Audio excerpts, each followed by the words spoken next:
Okay, luto na. Luto na nga to ang adobo. Kaaso-aso pag maayo ba. Pwede pang aso-aso eh. Okay. Kasi matingala mo nga kuan kay siya, wala kay na ko ni siya butang og tuyo.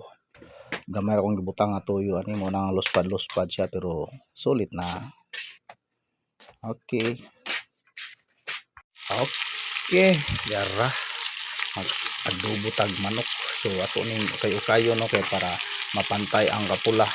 Ito ning gintahan karong taon.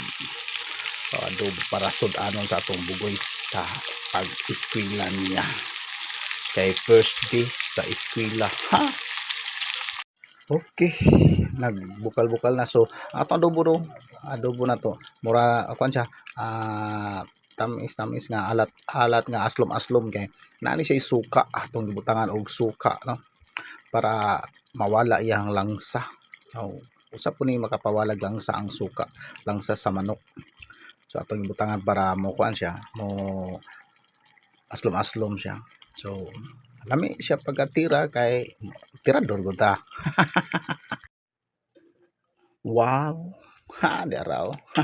Skang. Wala tiba-tiba ng kaon na to ani ron. Luto na.